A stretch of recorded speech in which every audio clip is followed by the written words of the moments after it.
ये धरती का गुस्सा था, इतना प्रचंड, इतना ऊंचा कि उसने देशों की सीमाएं लांघ दी। इथोपिया में हजारों साल बाद फूटा एक ज्वालामुखी और उसकी जहर मिली राख हजारों किलोमीटर का सफर तय करती हुई भारत के आसमान तक पहुंच गई और फिर चीन की ओर बढ़ चली। सोचिए, हवा में तैरती वो महीन राख, जहरीली गैसें और 40 किलोमीटर की ऊंचाई पर बना मौत का साया। इस राख ने विमान रूट बदले, वैज्ञानिकों को सतर्क किया और पूरी दुनिया का ध्यान खींच लिया। आज हम आपको दिखाएंगे वो पूरा सफर, वो विस्फोट, वो राख, वो खतरा जो इंसानी आंख को दिखाई नहीं देता लेकिन पूरी एविएशन इंडस्ट्री को ठप कर सकता है, पॉल्यूशन बढ़ा सकता है। नमस्कार, मैं हूं आसिफ इकबाल और आप देख रहे हैं वन इंडिया।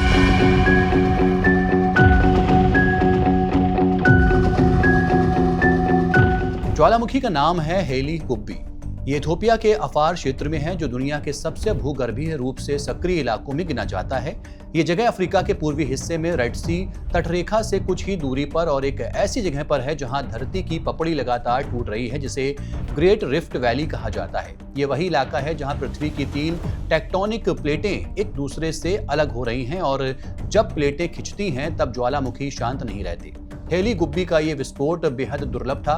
वैज्ञानिकों के मुताबिक ये लगभग 12,000 सालों में पहली बार फटा, यानी जब मिस्र में पिरामिड भी नहीं बने थे, जब भारत में हड़प्पा सभ्यता उभरी भी नहीं थी, जब मानव सभ्यता शुरुआत में थी, तब ये ज्वालामुखी आखिरी बार सक्रिय हुआ था। इतिहास की पुस्तकों में इसका कोई दर्ज रिकॉर्ड नहीं मिलता, कोई दस्तावेज, कोई पुरातत्व खोज, कुछ भी नहीं। ये पूरी तरह डोरमेंट वोल्केनो यानी कि मरा हुआ ज्वालामुखी माना जाता था। लेकिन इस रविवार धरती के अंदर दबी आग फिर जाग गई। रविवार को स्थानीय समय के मुताबिक सुबह के समय ये ज्वालामुखी फटा। ये विस्फोट लावा नहीं उगल रहा था, कोई बड़ा मैग्मा प्रवाह नहीं था, लेकिन गैसें और महीन राख प्रचंड दबाव के साथ बाहर आईं। ये वही स्थिति है जिसे गैस रिच एक्सप्लोजिव इरप्शन कहा जाता है। इससे धरती के भीतर मैग्मा गैसों से भर जाता है, गैसें दबाव बनाती हैं, अचानक वो दबाव बाहर निकलता है और राख का बादल ऊपर की ओर छूटता है, यानी ये एक तरह का विस्फोटक धुआं बम था। इस विस्फोट ने चट्टानों के छोटे छोटे टुकड़े, ज्वालामुखी कांच, सिलिकेट पाउडर और भारी मात्रा में गैसें आसमान में उछाल दी। राख का बादल 40 किलोमीटर की ऊंचाई तक पहुंचा, जो बहुत दुर्लभ है।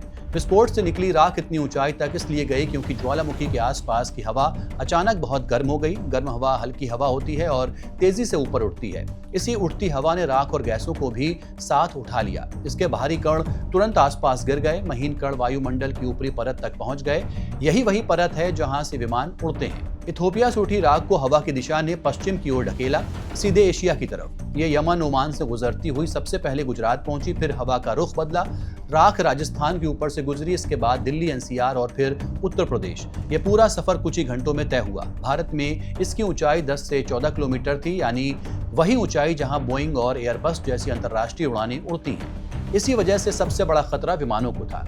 एविएशन विभाग ने दिखाया है कि ज्वालामुखी राख के बादल विमान के लिए किसी अदृश्य दीवार से कम नहीं। राख के कण इंजन में पिघलकर खतरा पैदा कर सकते हैं, टरबाइन को जाम कर देते हैं, दृश्यता कम करते हैं, इलेक्ट्रॉनिक सेंसर खराब कर सकते हैं और फिल्टर सिस्टम को ब्लॉक कर सकते हैं। ऐसा पहले भी हो चुका है जब 1982 में ब्रिटिश एयरवेज 747 जकार्ता के ऊपर राख के बादल में घुस गया था। इसके बाद चारों इंजन बंद हो गए थे। हालांकि विमान दुर्घटनाग्रस्त होने से बाल बाल बच गया था। यही वजह है कि दुनिया भर में वोल्केनो ऐश एडवाइजरी सेंटर्स यानी कि VAAC उपग्रह tracking real time air traffic system हर समय निगरानी रखते हैं। इस घटना में भारत और आसपास के क्षेत्रों के कुछ रूट तुरंत बदले गए हैं।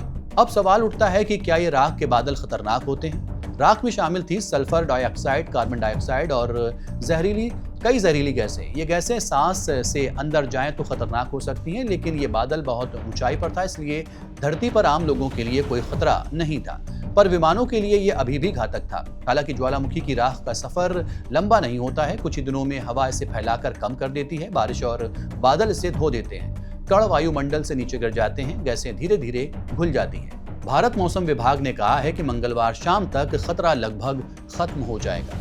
इथोपिया की धरती से उठा आसमान में तैरता राख का बादल भारत के ऊपर से गुजरा और अब चीन की ओर बढ़ रहा है। इस घटना ने एक बार फिर याद दिलाया कि पृथ्वी का हर आंदोलन, हर सांस, हर विस्फोट हमारी दुनिया को पलक झपकते बदल सकता है। टेक्नोलॉजी कितनी भी आगे बढ़ जाए, कुदरत का एक विस्फोट पूरी मानव सभ्यता को रोक सकता है। फिलहाल के लिए इतना ही। देखते रहिए one India. Subscribe to One India and never miss an update. Download the One India app now.